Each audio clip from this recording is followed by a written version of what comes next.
Bonsoir à tous, bienvenue dans votre émission La Réunion Lula, en espérant que vous allez bien, que vos libertés vont aussi bien et que vous arrivez à comprendre et à vivre ces libertés, parce qu'apparemment c'est pas le cas de beaucoup de monde. Alors est-ce que on est encore libre? Est-ce que ce contexte sanitaire nous a pris certaines libertés? On en parle dans Causement Réunionnais.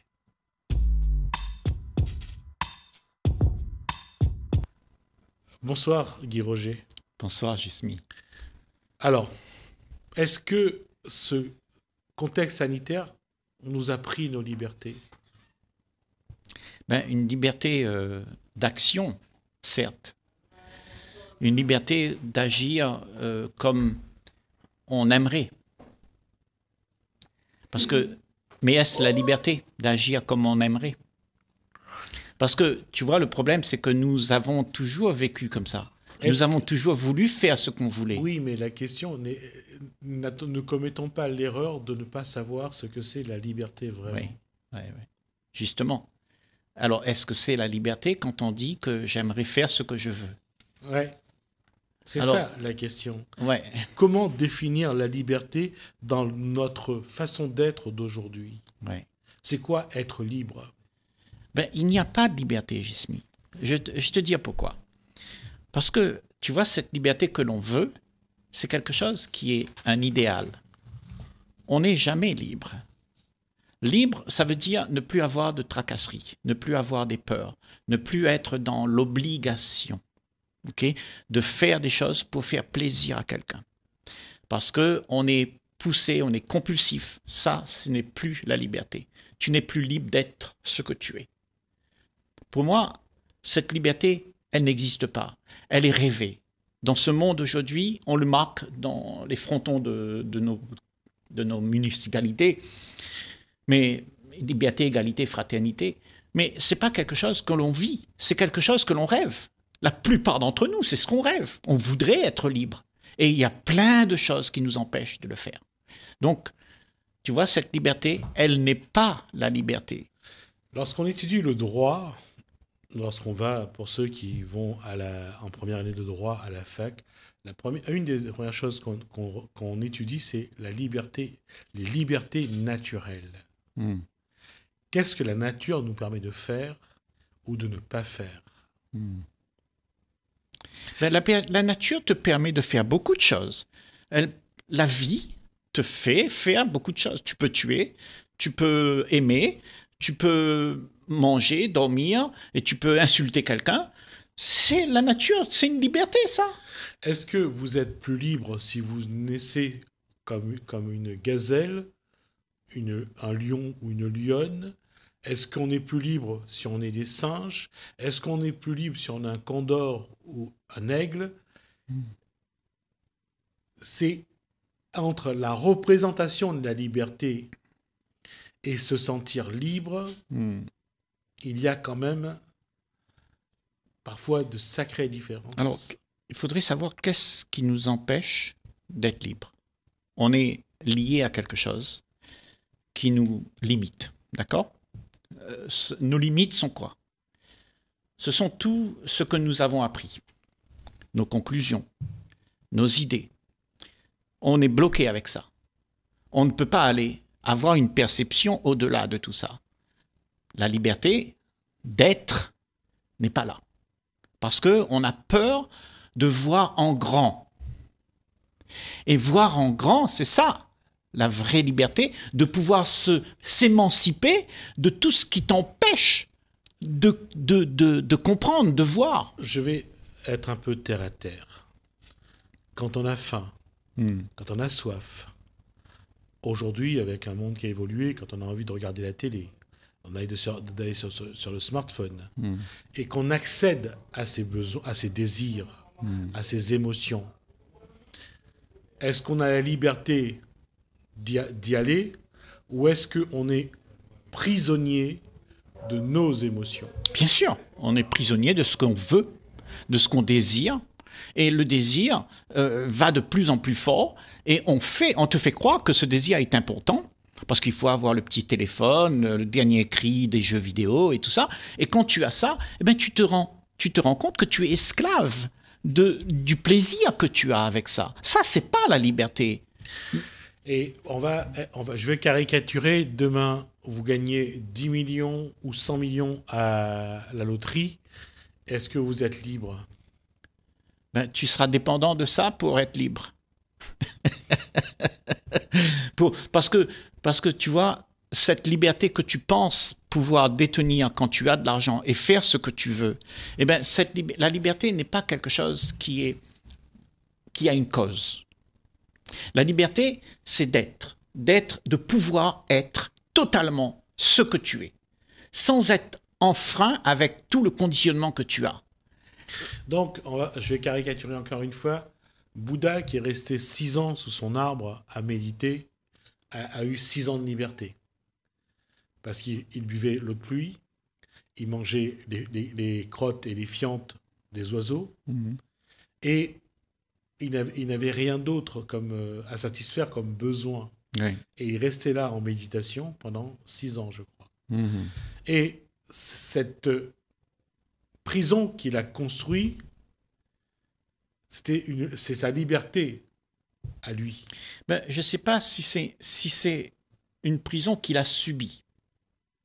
C'est pas une prison. Tu sais, d'être dans ton corps, tu peux dire que c'est une prison, certes, parce qu'on est prisonnier de nos sentiments, de nos peines, de nos malheurs, de tout ça. On est prisonnier de tout ce qui peut se passer et on a de la peur que ce corps nous lâche. Tu vois? Donc on est prisonnier de toutes ces émotions. Mais est-ce que celui qui est prisonnier de ces émotions-là, c'est toi? Ou c'est un sentiment d'emprisonnement? Quand tu es vrai toi-même, tu n'es pas ça. Donc tu es libre de tout ça. Tu ne subis pas tout ça. La vraie liberté, c'est d'être libre, d'être soi et ne pas être son corps, ne pas s'identifier aux choses qu'on vit avec autour de nous.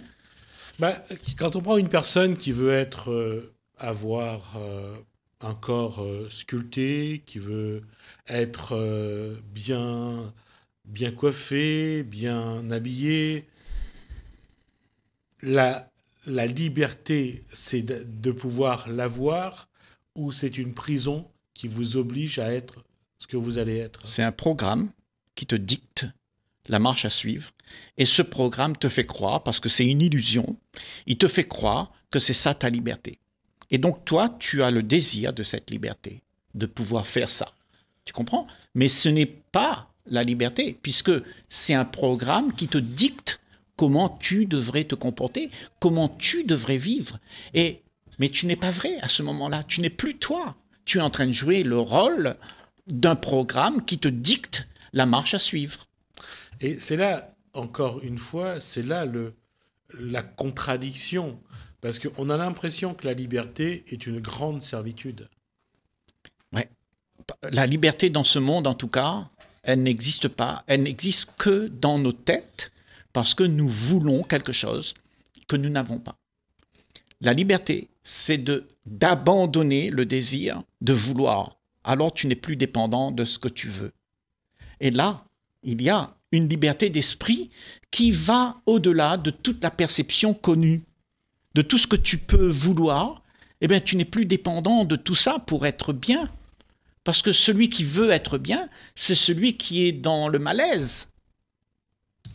Oui, mais même celui qui est bien, celui qui a déjà un certain nombre de choses dont il a envie, il ne se sentira pas mieux s'il ne peut pas vouloir autre chose. Oui. Là, on devient esclave de ses désirs ou de ses, j'allais dire, de ce qu'on a en nous qui nous perturbe et qu'on essaye j'allais dire, de résumer sur des choses matérielles, sur des envies, sur des possessions. L'être humain, il est il concrétise.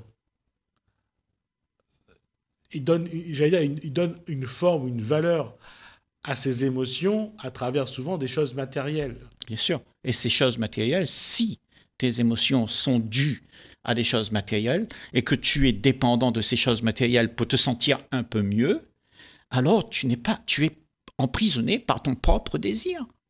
Tu n'es plus libre. La liberté, c'est quand tu n'as plus besoin du sentiment de bien-être que nous, tous les humains, on en est esclaves. Le bien-être que je veux, eh bien, il faut que j'aille me le procurer. Et pour aller se le procurer, alors, cette liberté que tu as n'est pas la liberté. Parce que tu dois faire quelque chose pour avoir la liberté. Tout est fait. Mais c'est exactement ce que j'allais dire, c'est que quelque part, on donne une forme, un sens à ce qu'on détermine comme la liberté. Voilà.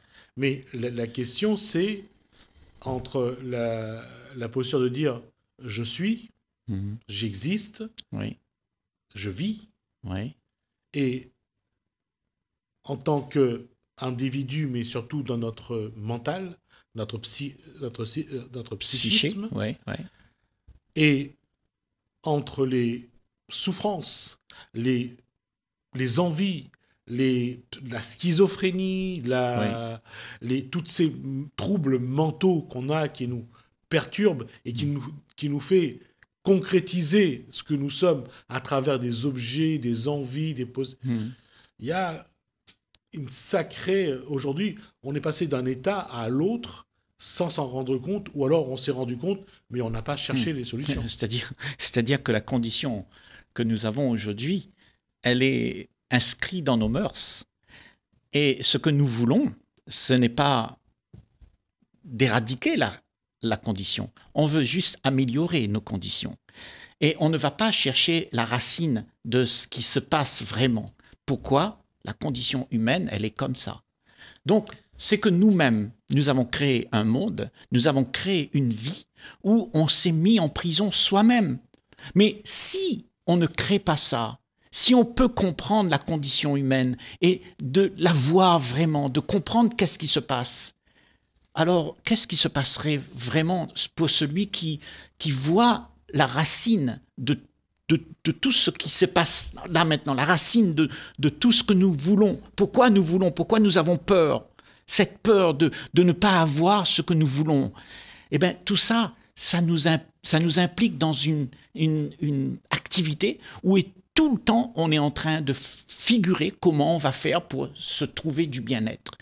Le bien-être, c'est quelqu'un, un centre d'intérêt qui veut tout le temps ça. Chacun d'entre nous, individuellement, on a ça en nous. Et je pense que c'est ça, en chacun d'entre nous. C'est ça que chacun d'entre nous devrait se poser la question. Pourquoi j'en suis là? Pourquoi je veux toujours me goinfrer de plaisir et de bien-être? Parce que ce bien-être ne profite qu'à toi. Et tant que tu as ce bien-être en toi, eh ben, le reste du monde, eh ben, tu t'en fous. Tant que tu es rempli, voilà. Et c'est ça qu'on appelle aujourd'hui dans notre société la liberté. La liberté, c'est de faire ce qu'on veut. Mais ça, c'est la déchéance de la race humaine. Parce qu'il y a une chose qui est encore plus forte, c'est que non seulement on parle de déchéance, mais moi je parlerais de destruction, mentale d'abord et physique ensuite, de vouloir ce qui n'est pas, j'allais dire, nous. Et c'est ça, on va vers des choses qui est totalement antinomique. C'est pas ce dont on a besoin, mais on continue à se construire une vie sur des illusions. Voilà. Et comme l'illusion de la liberté. C'est ça, l'illusion de la liberté. On se construit une vie. En fait, cette vie qu'on se construit, déjà, elle est éphémère parce qu'elle est, paradoxalement, on ne veut pas vivre la vie, mais on voudrait vivre la vie que j'aimerais. Tu vois? Donc, on se construit une vie. Mais la vie, est-ce que tu peux construire la vie? Qui construit la vie? Il faut se demander qui est celui qui veut construire cette vie pour être à son avantage. On n'est pas là. La vie, on n'est pas là pour dicter à la vie comment la vie devrait être.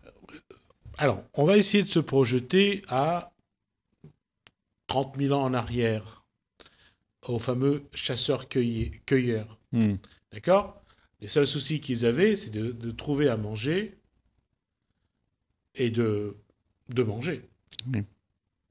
de tanner les peaux pour avoir quelque chose pour se couvrir, surtout quand il faisait froid, faire du feu. Je veux dire, leurs besoins à ce moment-là étaient quand même bien différents de ce que nous avions. Oui, mais tu vois, à ce moment-là, il n'y avait pas cette notion que moi, je suis important. Aujourd'hui, on a donné à moi l'importance capitale. Tu vois, aujourd'hui, dans ce monde, ce que tu es est devenu très important au regard des autres et tu veux faire exister ça. C'est pourquoi nous avons quitté cette notion d'être vraiment soi-même et de vivre avec les éléments de la nature. Nous voulons, en plus de ça, une sécurité psychologique où l'image que je me suis construite, elle soit en sécurité, elle soit valable, elle soit respectée. Et tu vois, tout ça, c'est la plus grande illusion qu'on puisse connaître, nous les humains, mais on ne veut pas voir, parce que si on voit ça, ça veut dire qu'il faut que tu retournes aux bases de la vie, qui est aimons-nous les uns les autres, sans se détruire les uns les autres.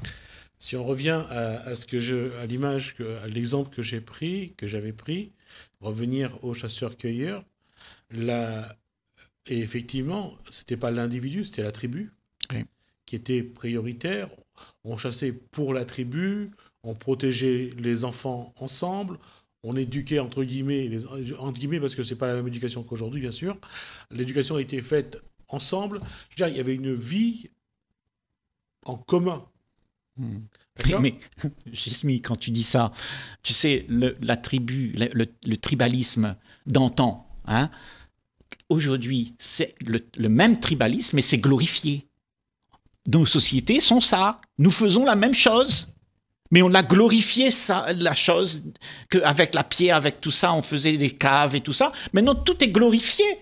On n'a rien changé. On est toujours prisonnier de nos envies de sécurité. Et plus le monde a avancé, plus le monde voulait de liberté, plus de confort, Exactement. Plus de facilité. Donc, tu dis bien, la liberté, peut-être on peut l'assimiler à un confort, le confort que l'on cherche, la sécurité que l'on cherche. On cherche la liberté à nos propres problèmes. Mais si tu ne vois pas ton problème, comment peux-tu être libre de ton problème? Si tu mets ton problème sous le tapis et tu dis « moi, je veux plus de problème », eh bien, tu n'as pas la liberté, mais tu as le problème sous la table. Oui, mais c'est ce que veulent les gens aujourd'hui. On a construit une société où on a matérialisé pour qu'on ait moins d'efforts à faire, moins de travail à faire, prendre le temps pour plus de plaisir, regarder la télé, lire, se balader. On a essayé de donner la liberté aux gens, entre guillemets, donner la liberté pour qu'ils aient l'impression de mieux vivre et de mieux apprécier la vie. Voilà. Bon, tu dis bien l'impression, parce que c'est vrai, on a l'impression d'être mieux, on a l'impression d'avoir beaucoup plus de choses pour se sentir bien. Mais en fait, Gismi, la plupart d'entre nous sur cette planète aujourd'hui, qui avons tout ça, qui avons amélioré nos vies pour avoir plus de bien, eh bien, tu sais qu'on n'est jamais encore satisfait. Pratiquement jamais, dans chacun d'entre nous, on est toujours à l'affût de encore plus. Et tu vois ça, c'est ça qui fait que le monde se détruit, parce que nous n'en avons jamais assez, parce que c'est quelque chose d'éphémère. Ce n'est pas quelque chose qui va nous remplir, nous combler. Pire que ça, c'est pas ce que nous avons fait, nous avons concrétisé en termes de matériel qui est éphémère.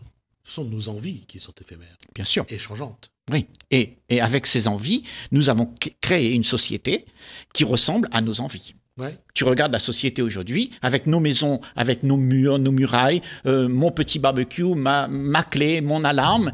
Et tu vois, qu'est-ce qu'on a fait? Donc, on a individualisé ce qui se passe dehors, notre vie dehors est aussi individualisée à ma voiture, mon argent, et on s'identifie aux choses qu'on a créées. Donc, ça, en étant identifié aux choses qu'on a créées, on devient dépendant de ce qui nous donne le bien-être. Ouais.